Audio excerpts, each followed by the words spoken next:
मैं और मेरा दोस्त एक बार ड्राइव पे निकले थे और वो अचानक एक सिग्नल पे रुका। सिग्नल 120 सेकंड का था। अब उस समय के आसपास मेरा ब्रेकअप हुआ था, तो मैं एक दिल टूटा आशिक था। और दिल टूटे आशिकों की एक खासियत होती है, वो वक्त ढूंढते हैं यादों पे खर्च करने के लिए।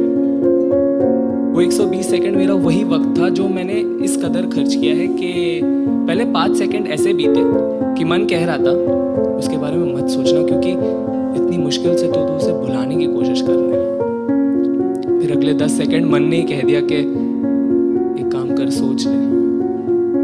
वो क्या था ना कि अंजाम ने दुख दिया है, वरना यादें तो प्यारी है।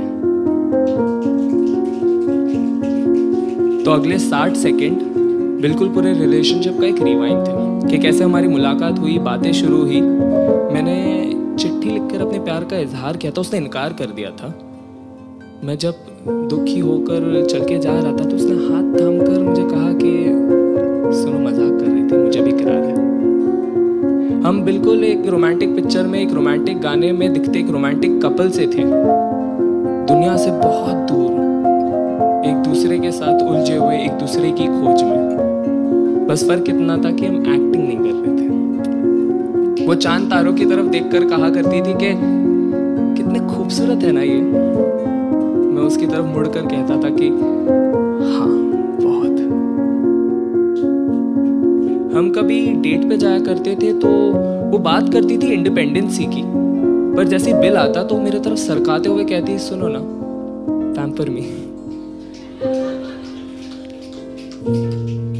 उसके तारीफों में मैंने कुछ ऐसा लिखा था कि उसकी मुस्कान मेरी कहानियों की सियाही थी। उसकी आंखों में मैंने वक्त के कांटों को भी थमता हुआ देखा है। वैसे सुना था कि गंगा की पाकिज़गी भी जटाओं से बह के आती है। जब वो अपनी भीगी भीगी सी जुल्फें झटकती थी तो उस बात पर भी यकीन हो जाता था।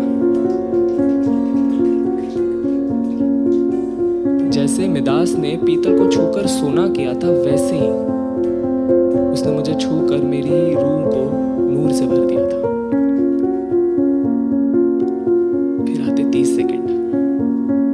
सेकंड झगड़ों के। अब माना कि झगड़े प्यार के मुकाबले कम ही थे, पर रिश्ते का अंजाम उन्होंने ही तय किया। झगड़े ऐसे जो बिल्कुल बेफिजूल से थे, जो सुलझाए जा सकते थे पर सुलझाए नहीं गए। कभी उसकी आंखों में आंसू होते तो कभी मेरे आंखों में नमी, और हम हर रोज ये सोचते कि एक झगड़ा सुलझाना है और हम रात तक किसी और झगड़े में उलझ कर आ जाते हैं। फिर आए 10